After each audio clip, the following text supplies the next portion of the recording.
Are you looking to grow revenues, increase profitability, or obtain financing? If so, you came to the right place. Running a business is all about leadership.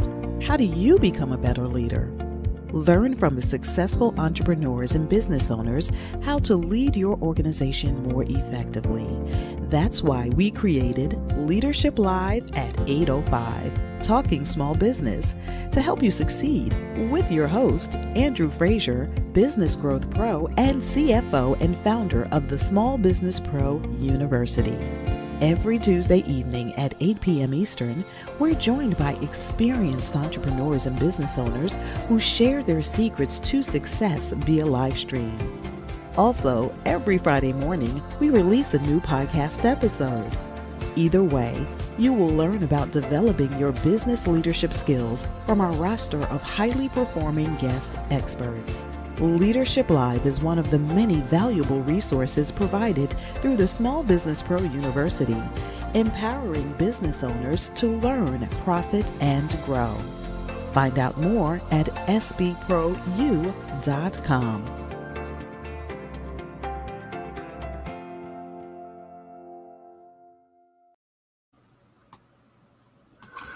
Good evening and welcome to Leadership Live at 805. Hi, I'm the host, Andrew Frazier, and each week we just get together to talk small business, one of my favorite topics. I have great guests, and we really talk about things that can help you as a business owner. What I've found working with over 1,000 business owners one-on-one is that really at the end of the day, the most important thing to making your business successful is your ability to lead it. It can't go any further than you're prepared to take it. So what we do is focus on bringing in leaders to the show that you can hear and learn from and take away valuable things that you can put to work immediately within your business and help you to lead it more effectively and be more successful. So very excited about tonight's show. I have a special guest, and he's doing great things, and he's done great things, and really at this point he really wants to help other people to take advantage of what he's learned as a business person and be able to be more successful. So definitely great person. So tonight we've got Walter Hill Jr., CEO of Icon Blue, and we're going to talk about think red flags, think profits. I mean, he put together a system of way of thinking that can help you to be more successful.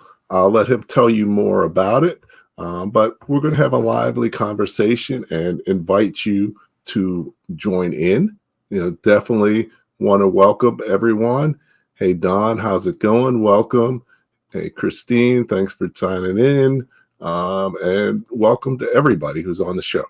I invite you to take a minute. Feel free to put your comments. Feel free to also any questions you have. We'd be glad to address them and share some insights because this show is for you, and that's why we created. So why don't we get started? So let me bring Walter on. Hey, how you doing, Walter? I'm fine. Okay, great. So glad to have you here on Leadership Live at 805. Talking small business. You have extensive business experience, having had 28 years at your company. Many, it's an award-winning company and a lot of other things. So look forward to learning a lot more from you and your knowledge as we go on tonight. So one of the first things I want to do is just if you could talk a little bit about your journey. Where did you start? How did you get to where you are now? Well, that's first of all, Andrew, thank you so much for having me on your program. I always appreciate an opportunity to talk about the subject of small business because it was my love for so many years, and business was good to me, and I'm just at a point now in my career where, it's mostly advising and hoping that I can in some way inspire and help others to do well in their business.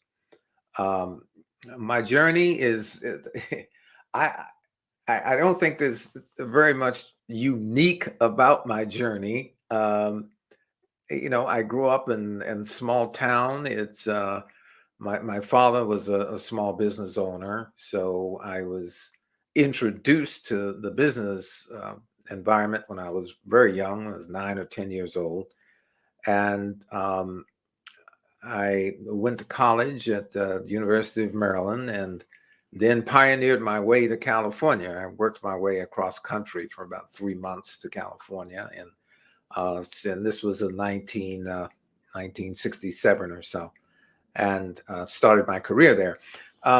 The thing that I ended up deciding to write about was a subject that was kind of dear to my heart, and is one that I think that all of your listeners have the ability to execute on this red flagging concept, and it's something that helped me to develop the mindset that brought about a very, very efficient, highly profitable small business. We were, we're not the big guys. We're at the Home Depot or anything like that, but we were a very successful small company that kept its customers for 15 and 20 years, and we're very proud of that.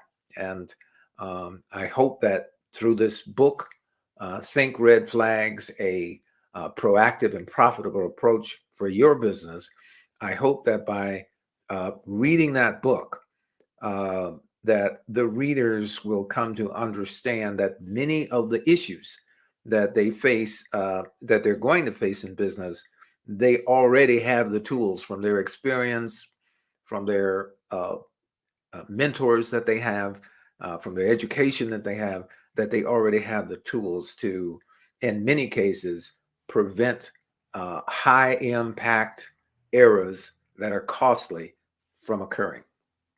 And I started my professional career when I was 24 years old. I started my first company in California, and Los Angeles, here in Los Angeles. And the progression over time led me to the promotions business. And we had this company for about 20, 25 years. But I started working for another company because I've always believed that the best time you're going to make mistakes is make it in an environment where it's not directly costing you money. And so do some of your learning working for someone else. And I did that for I think it's 5 or 6 years, and before I started my own company. And it's probably one of the best things I could have done, because we were very aware of the landmines that you have to avoid in order to get to that place where you have a growing, thriving business that can earn profit. Excellent. So, you've definitely, you've had a journey. Yeah. You traveled a lot. Not a lot of people can stay in business that long. I think SBA put something out recently where, I don't know if it's 40% of businesses are gone by the 5th year. I think you have that. Yeah, it's 45% of the businesses fail within the first 5 years. You're right, Andrew. Okay. The good news I always like to acknowledge is 55% of those people succeeded within the first 5 years. So Right. I think that what your listeners and others would want to know is, what can I do to get to increase my odds so that I can end up in that 55%? I don't have to be in the 45%. So that's what I hope that this book is a tool, can be a tool, because there is a workbook in it as well that will help people think through some of the simple parts of a business that if you do them well, the business will function well. Okay. So, so definitely, one of the most important things you talked about learning while you earn and learning on someone else's dime and getting experience. And, fortunately, I was able to do that as well. And, you get experience, but you also see what an organization looks like and how it works. Because a lot of business owners I work with, they've only seen their business. So it's hard to really understand how to run it fully professionally the way larger businesses are run. Now, we both have a analytical background, and I think that's what your Think Red Flags sort of is a systematic way to improve your business. But what is a red flag? What does it mean when you say red flag? What does that really mean? Well, it so that people can relate to it by their own experience. Our parents, when we were children, always taught us that when we were crossing a street, we were to stop and look both ways before we would cross the street. And that's to try to identify any potential danger before we would cross. That's a red flag. It's that simple. Projecting ahead, identifying areas where in a business, it applies to identifying those areas in your business where there could be a potential high impact loss or problem if you don't get it right. It doesn't mean you don't do it. It doesn't mean you become negative and paranoid about it. It simply means that as you approach it, you know that you want to spend a little bit more attention on that particular part of it because it's a caution point. It's a beware. Be careful at that particular point so that if you're prepared for it, it is very unlikely that you're going to allow it to do harm for you. Okay, great. So, so you want to avoid something that could be catastrophic or damaging or very damaging, and plan for it or prepare for it. Okay. Yeah, the kinds of mistakes, as you know, Andrew, from being in business yourself, the mistakes are not negative. I read a statement from someone recently, and it was talking about mistakes and how mistakes. The positive part of mistakes is it's what I'm trying to imply is not that you're not going to make them, or that mistakes are such a bad thing. That's not the idea. But what they were saying was that mistakes were positive and you learn from those mistakes. My contention is a little different in that if you have to learn everything you need to know by making mistakes, you're going to be very senior before you have the wisdom to be successful. I believe you have to learn from education, from reading, from experience, your own experience, and from other people's experience, because there's about 3 levels of mistakes. There's low impact, medium impact, high impact mistakes. A high impact mistakes in my business would have been, because we were a small business, I have a $200,000 shipment coming in from China. My client is expecting the goods at a certain date. And if those goods come in, and when we open the container, if those goods are not exactly in the color the client requested and the exact specs that the customer requested, that customer could reject it. I've already paid, because when you import, you have to make deposits. We've already pretty much paid for the goods. So now I own a product that my customer can accept, and I'm about to take a $200,000 hit. That's a high impact mistake for a small business. It does not have to happen. There is a very simple process of red flagging where you look at the different points in the process that you have to execute in order to make that happen. And you ask the question, you ask a what if question.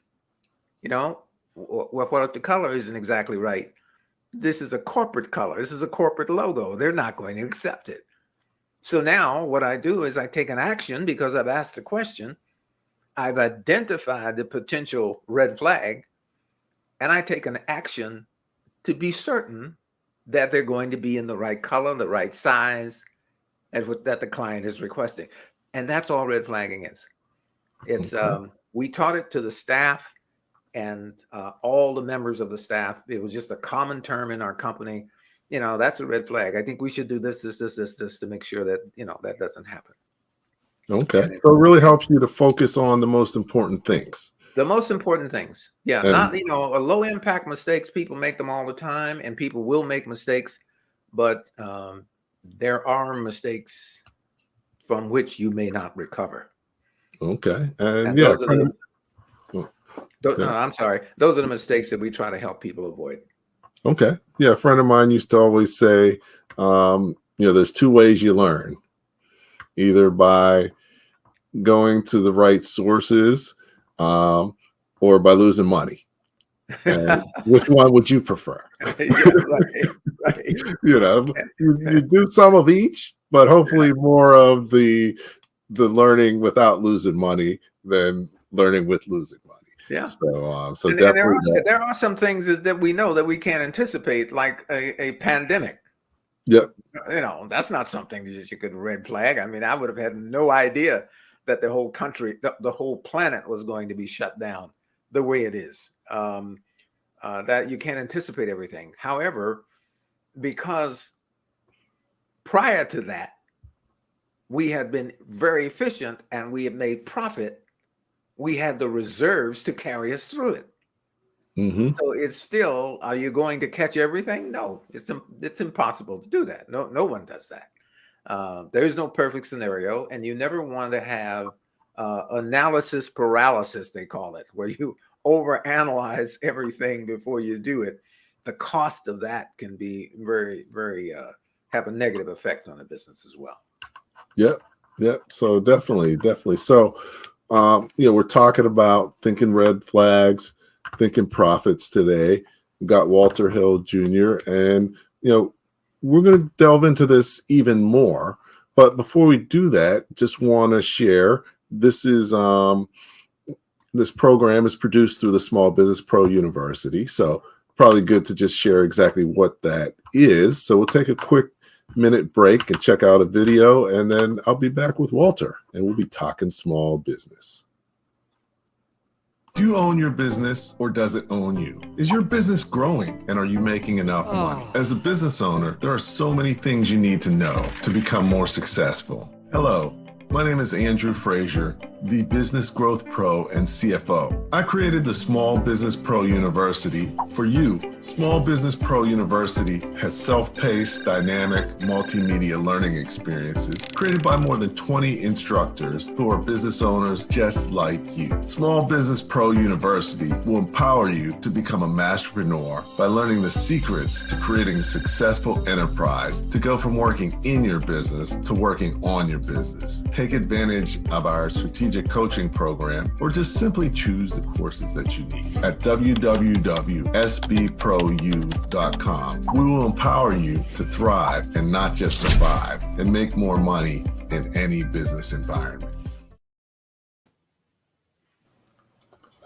Okay, good evening. Welcome back to Leadership Live at 8:05. Not sure what's up with my internet. I guess it's going a little slow, so sorry about the little glitches in the video, but hopefully you got the gist of it. And really what we're talking about is, how do you make your business less risky? Because, business entails risk, but you never want to take more risk than you have to take. And, in investments, we always talked about your risk adjusted return. So you want to get a reward based on a certain amount of risk. And if you're taking more risk, you need to get more of a reward. But whatever you can do to mitigate your risks, makes a huge difference. I think we had an example of red flags earlier tonight, right, Walter?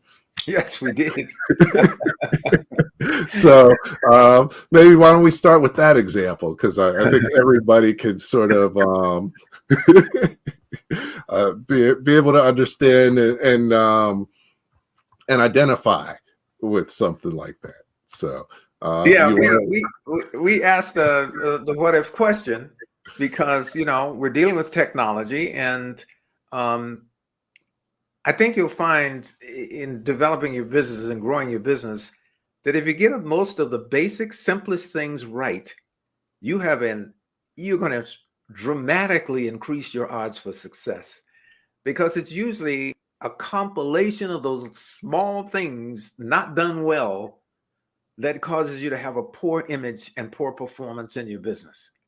So the detail is important. And what happened to us was, I don't have a tech heavy household, so to put it mildly. And there was something wrong with the technology. It wasn't charging, and we couldn't quite figure it out. However, we had already red flagged that because we started early enough to set up everything so that we could have this talk. And that was red flagging because we asked the question, what if something isn't working? I mean, it's technology. What if something's not functioning well? And by asking the question, it led us to take a position to start early. And we did, and we resolved it about 2 minutes before the show started. But that's basically all a red flag is. And you can do that in both your personal life and your business life. You can coach your staff to learn to ask on crucial projects that they're working on, that if they want to have a finished project that has profit, because the more errors you have in a project, the higher your cost to execute that project. And the higher the cost, you can't go back and recover it from the customer. So it's likely you're going to start eroding your profit margin. And that is not a good thing in business. Okay. Yeah. So definitely, a lot of it's about preparation. I've been doing this show we probably almost got 100 shows. So wow. I'm much better at doing it now than when we started.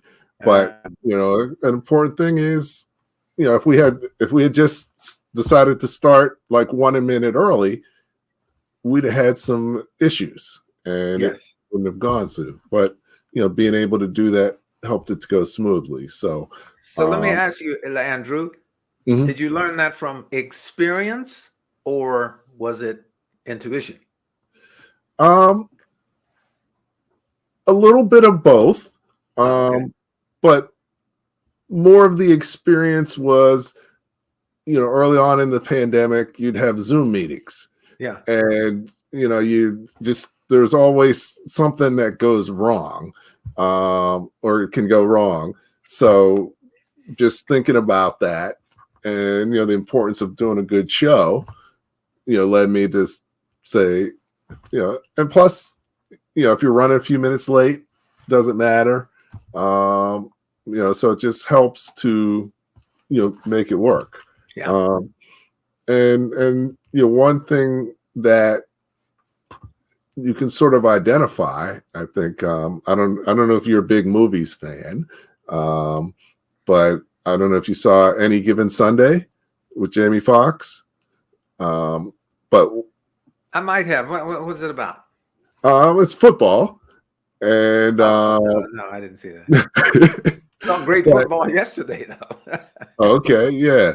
But one of the big things he said was you got to see it before you do it. Yeah. So to find red flags, I'm sure one of the first things is you got to look at the whole picture in advance to think about that. So not everybody has experience or comfort level doing that. So how did you help your employees be able to do that more effectively? Well, we had we had coaching sessions. Did I lose you?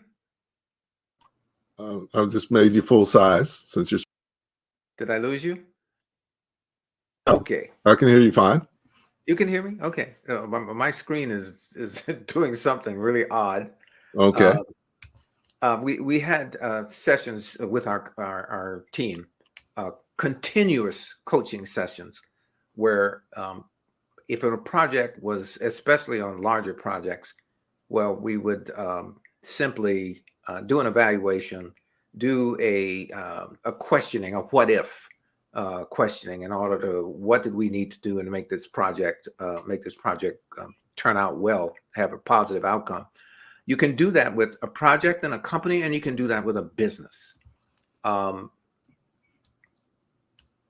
I always found that losing money was very painful in business, and I understood that if I could not stop that from happening, it was going to reduce my opportunity for success. That I had to figure out a way to avoid a lot of mistakes. Millions of dollars are lost every year on small businesses because of predictable mistakes. Now, sometimes when I'm talking about this subject, people think I'm implying that you can't make mistakes. You're not going to make mistakes. And I have to reiterate, that's not the statement. It's not that broad. I would never say that to someone. But even if it's a minor thing, if it's a continuous thing, it can hurt your business. In the book, I talk to 6 different professionals in 6 different categories, business categories: restaurant, real estate investing, construction supply equipment, a marketing services company, a promotional public relations company, a tech company. And there's a certain thing that they all have in common, Andrew, and that is they all are red flaggers. They all, after they've had experience in business, they all can dissect parts of their business to understand that in the restaurant business, when a customer enters my door, it should have a certain appearance, and I need to maintain that. I need to make sure that it's clean. I need to know, and I need to know that it's people are received well when they come in, a warm greeting. They need to be seated quickly. We need to wait on them within a reasonable period of time. We need to serve hot food hot and cold food cold. And the owners, the professional that I interviewed, owned 150 restaurants, a restaurant chain across the country. Okay. And he talked about his matrix that he developed so that every restaurant would be doing the same thing. And it's easy. A lot of this can be learned just from observation. We all go into restaurants. So if I'm going to go into the restaurant business, I would ask myself, well, what makes me feel good when I go into a restaurant? Do I want to go into a place where the windshield is filthy when I, on the door when I go in, where they barely wait on me? And then when they do, they serve the dish cold because they left it on the shelf too long. If that happens with a new customer, you probably won't get them to repeat. And that happens too many times with an existing customer, they won't come back because there's other places they can go and get better service. So a small thing in a company becomes big when you put them together. They become a red flag. So the service element is important. Then in the restaurant business, he talked about waste. That's a real issue in the restaurant business, how to manage it, the waste, and understanding how to look at your business and just dissect it. And all the different components are important. You do that with the HR, the history of the people that you're working with is important. You could have someone in HR that's a perpetual sewer. and for lawsuits, make false claims against you. You need to know the history of that person so you can determine if that's an issue. Those are things, kind of issues that will put a tremendous strain on a profit margin in a company if you have to defend something that you shouldn't have to defend from someone who's unethical, or if you're having medium to high impact mistakes in a business. Okay. And, your example was great, especially in that, you're talking to someone who has many restaurants. So they have it down to a system. Yeah. A lot of times, when someone has one restaurant, they haven't really thought a lot of those things through. Exactly. Exactly. And, it's important, a lot of business owners, you sort of implicitly know what you want, but you may not communicate it to your team effectively or set the environment for it to happen. So it's very important. And, one of the things I work with people on is helping them go from working in their business to working on your business and being able to get things done through other people. Is a skill that many business owners need to develop if they're going to grow. Yeah, absolutely. So as a business owner, what do you think was the most important skill that you employed to be successful? That's a good question. When you say most important, I don't think I've ever identified any one thing as that was important. The way we made commitments and kept commitments to customers was the lifeline of our business, and we did that because of the red flagging. It's just so important to write your business description and to make sure that it's not just a cliche. So many companies talk about, we service our customers, the customer is king, and they say all things that, and then they don't execute it. They don't have a specific platform through which they can deliver what they promise. Mm-hmm. And what I always tried to do in business, I grew up in a Virginian, small town in Virginia. Keeping your word was a big deal, always. Even as a kid, I grew up, and that particular ethic was important to us. And so for customers,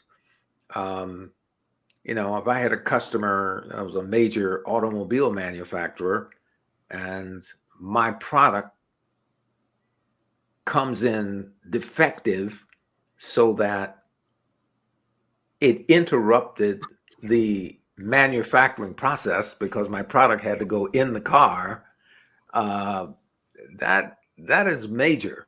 And you're talking about a very large client that is going to be very upset, because when in that business, when the production is halted, it goes all the way to the CEO. I mean, he wants to know who's responsible for this. And I can tell you, you never want to have your name come up in that regard. Okay. So, most important, I'm not sure, because I don't like to, I'd rather not say something that might be misleading to someone, because I would only like to talk about what we actually did and not just create something for a soundbite. Mm-hmm. And, we knew that when the company was a responsible entity in delivering goods as promised, that we always had customers, we always had business. I sold my business some 3 years ago now. The customers are still there. 20 years. They're still there. And it's because of that, the training that we gave our employees. I think anyone that reads the book, it's very difficult to read this book from start to finish and not 100% grasp how you can implement and practice this red flag process in your business. Okay, cool. So, you mentioned that you sort of got coaching and training for your employees. A lot of business owners don't necessarily do that, or think that taking time away from them doing their job isn't a good thing. So what is your position, and what made you feel that it was worth the effort? Well, if you have a message and you have a something you're trying to say, a business should speak to the individuals to whom you're going to serve. It should say something. It says, I'm going to take a certain responsibility off the table so that it's going to be so efficient that you're going to love doing business with me, or you're going to, I'm going to treat you so well coming into my restaurant that you're going to want to come back. We're going to serve the menu that you want, and we're going to give you the service, and we're going to treat you special so that you feel good about that experience, and you want to come back. And I think that is first and foremost in any of those businesses that I interviewed, what the CEOs talked about that they would try to do as well. And that's, identifying those components in the business in order to be able to teach it. It's just a process of sitting down, looking at your business, if it's restaurant, if it's real estate, or whatever it is, and say, what are the things that are going to be most important in what I'm telling my customer I'm going to deliver, that I'm going to do for them? What's important to that customer? And then having conversations. And I know small businesses, for the most part, a lot of small businesses don't do that. And that's a mistake, because I think in order to have a company that's going to achieve your vision, you have to get buy-in from your employees. You have to get buy-in from the team. Everyone has to work towards that goal and that objective.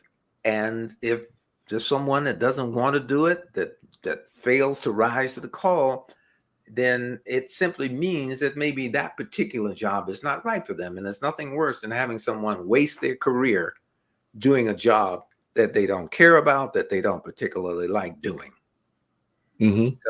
So we had regular meetings, and I spent a lot of time with the leadership in my company.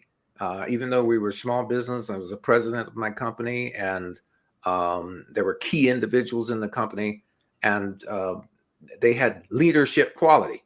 And those were the people that I spent my time with, over lunch. We casually talk about things. They all got to a point where they understood everything about red flagging. And now all of them are doing exceptionally well with the company that I sold the business to, doing exceptionally well, getting promotions. They're in management and so on. Okay. No, you covered some really key things in terms of leadership as a business. So let me just step back and just really, the last thing that you talked about, and something I work with a lot of business owners on, is developing a leadership team. Because many times they're always the smartest person in the room. And, if that's the case, then your business isn't going to be able to run without you. And, you have to be able to develop your team members so that, one, they understand what the business should mean to you and your customers. Mm-hmm. And then also so that they can, lead others further down in the organization more effectively and in a way that you would like to see it done. Because nobody knows what's in your mind. So, I talked about, most important. Yeah, there's a lot of things that are hugely important. And depending on your business and your industry, it might even be different things. But at the end of the day, as a business owner, I look at it as your most important job has to be sales and marketing, because if you don't have business coming in, and that's really about building relationships, which you've been doing, and that's what sustains you. So, and those people, Andrew, they show themselves, and you have a staff of people. Those individuals that are your leaders, they show themselves. You watch their performance, you watch how they respond, how they relate to the customer, the intensity in which they want to do well and serve the customer. I had no specific way of identifying those people. They showed themselves. They raised their hands by their performance. So it was easy for me to identify who they were and who I would spend the time with. They got it. They adopted the term. They started saying to me, well, I was going to do this in this way, and I'm saying, but I just thought that could be a red flag. I should, and I could see they had adopted the coaching that I had given them, and then I worked with them more, and they in turn, worked with the rest of the staff, and that's how we succeeded with it. It was not, I initiated it, but it was my staff that really executed the company well, and they were rewarded for it. We had a success board. Anytime, it's one thing to say we have some of the best service in this industry. It's another thing to validate it. Every company that you go into, you see on a big wall, and then the big boys, you walk into our clients and they have these big banners up. Customer service this month, we focus on the customer, everything about customer service. But I always thought, well, how do you know you're giving that kind of service? We're saying it, we're verbalizing it, but how are we executing it? So we had a program in our company where anytime you serviced a customer well enough that they would take the time, because people don't do that. Give them bad service, they'll respond. Give them great service, sometimes they don't say anything. They won't say thank you, great service. But anytime you service someone well enough that they would take their time to send you an email that says, thank you, Allison. You really handled this well. I really appreciate your taking all the grief off the table for me, and you're super. Those were what we call true blue moments. And we had an entire wall in the company, and a very long wall where we would type up and post them, so that there was some recognition, and then we recognized the person for it. And then there were lunches given and little gifts at the person that had the most responses from customers. That's how we were able to determine we're doing the job that we say we're going to do. That's in our mission statement that we talk about this great work that we're doing. That feedback was invaluable for us. And I could see who was getting them. I would have one employee that might get 4 in a month, 5 in a month. And those were my leaders. Those were the people that I would focus on and say, the president of the company would focus on. We'd have her focus on that and give them more training so they understood it. And that's how a good idea can spread throughout a company. Okay. And, one of the things that it seems like you did naturally, but that's very difficult for a lot of business owners, is you created the right culture to reinforce what you wanted to have happen at the company. And, number one, you have to understand there is a culture, and that you can't create a culture, but you can influence a culture by what you do. And Absolutely. As a senior business owner, that's probably one of your most important functions. So did you really think about the culture you wanted to have and plan for it, or did it sort of just come naturally?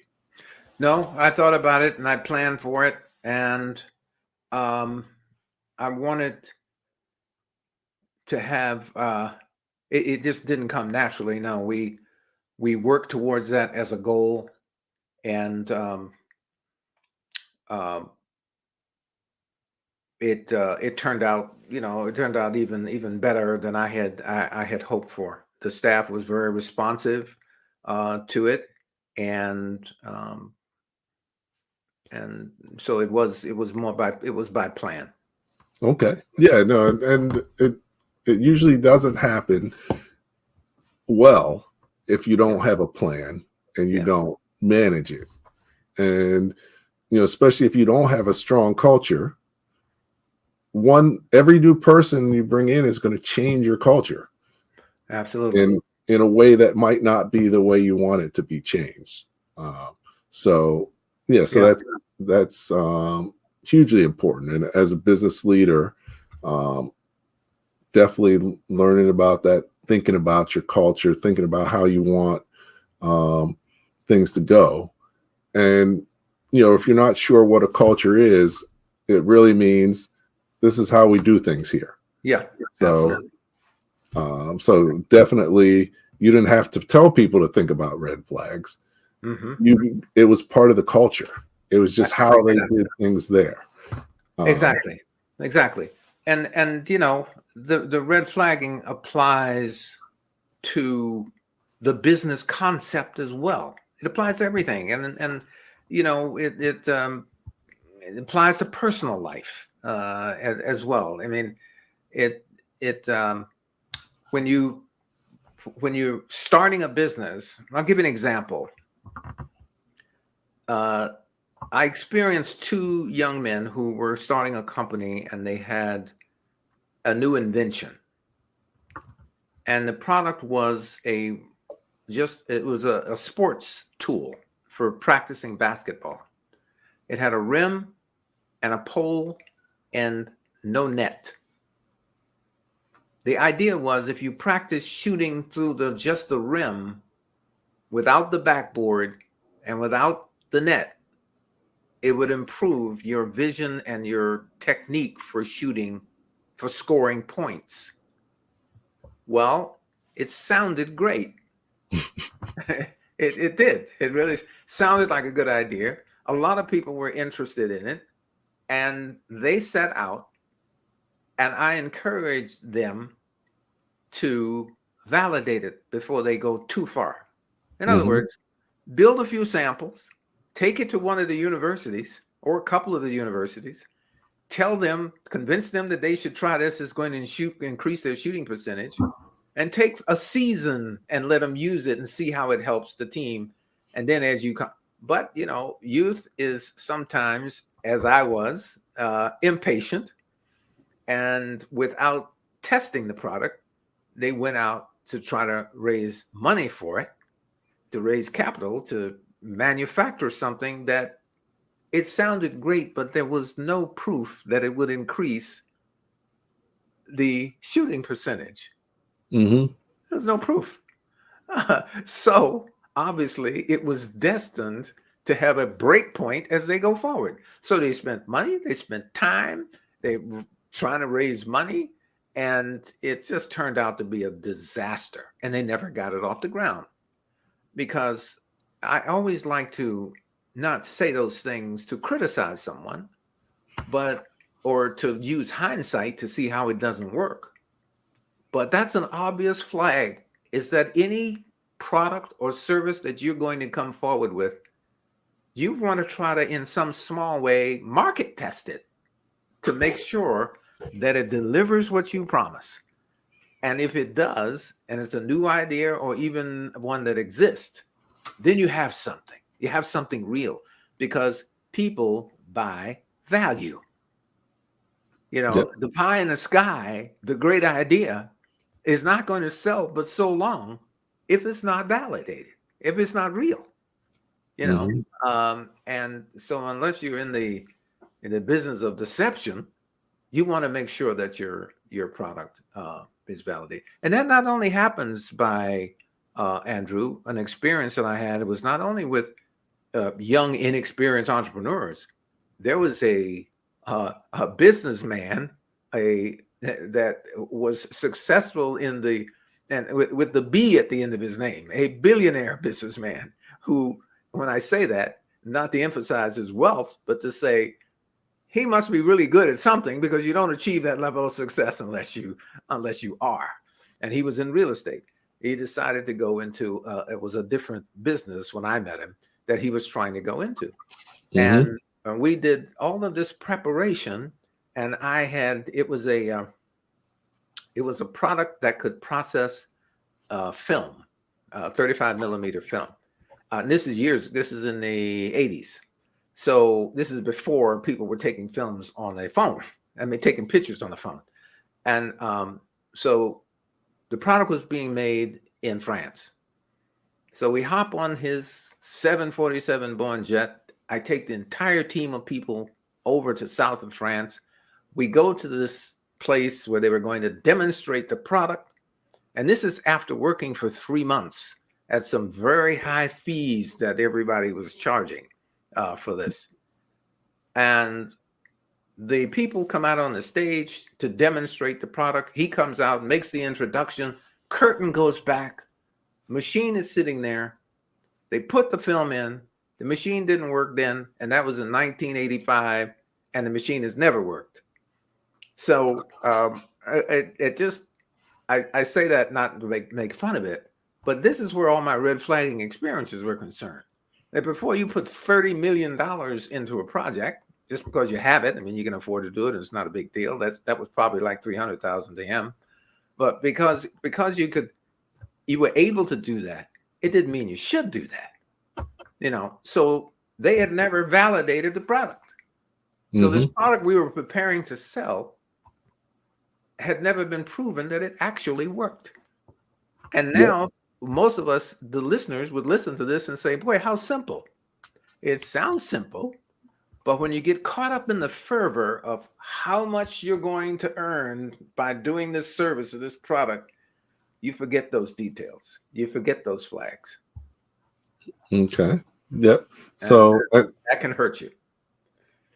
And definitely everybody's done something like that at some point in what they've done. I have. But that's one of the reasons why you develop the system and the process. Yeah. Because the more you do things, the more you learn. Yeah. Got a question from Kimmy, or a comment about some of the things that can really help you in terms of being more successful. And missing some of those, I guess, would be red flags. Yes. If you don't have enough financing, that definitely a lot of businesses are in that situation and may not even know it. But oddly enough, there was an organization, Insight, CB Insights. They did a survey on 101 companies, and that had finance. 71% of the companies had the sufficient capital, and still they failed.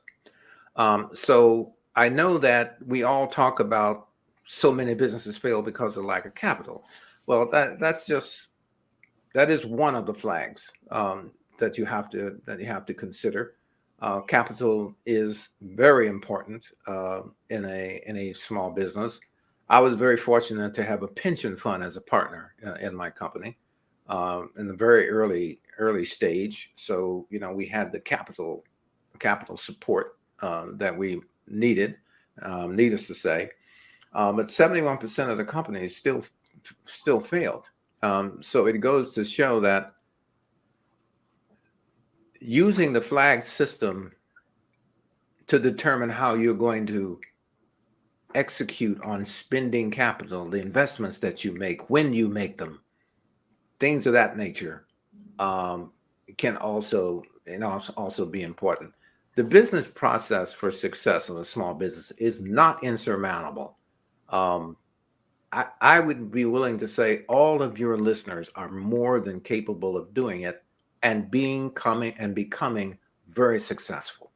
But it's so important that I tell these stories about how others made a mistake, because that's how the folks, that's how they teach in graduate school. They do case histories all the time. The case histories will show what someone else did wrong. That's how we learn. Okay. So the idea is not to point a finger at someone, to point blame, because people do make mistakes. We all do. But it's to say, how do I not make the same mistake they had? And you can do it through, as I said, education, through reading, through listening to programs like yours and hearing about these things, through reading books like Think Red Flags, and you'll see in there are, as I said, 6 different business categories that you get, not just mine in the promotional business, but 6 different owners have a chapter in the book where they make a great contribution. And there are some that are especially good, like the one that is the real estate investor, how he does it, how he identifies a property, what area, where to invest, how much you can afford to pay, not overlooking things like plumbing, and how do you, the things that can be really painful if you overlook them.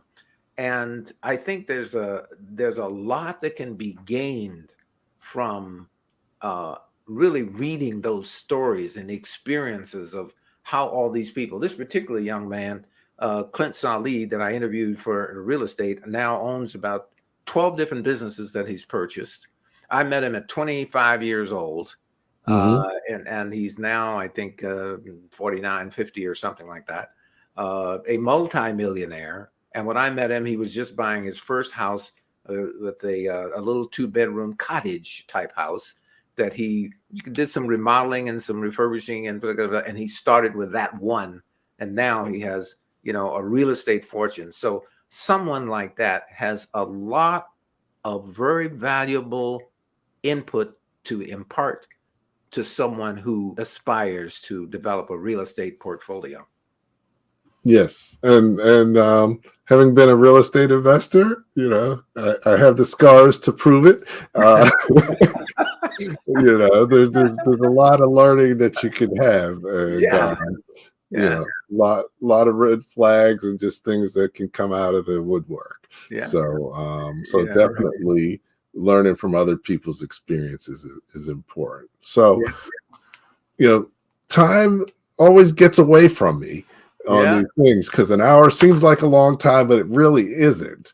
But what I like to do before we close out is, if you want to take a minute, think about like 3 key things you want to leave people with that they could really put to work within their business immediately, so they can take that away and help them be a better leader, a better manager, and have better perspective on making good decisions for their business. Because we've covered a lot of things, but how would you sum it up? I can sum it up in fewer words than that. Okay. Success is intentional. It does not just happen. So in order to make it happen for you, use the 3 ways that people learn so that you can be informed, so that you will have the insight, the intuition, and the vision to be successful. Read about other experiences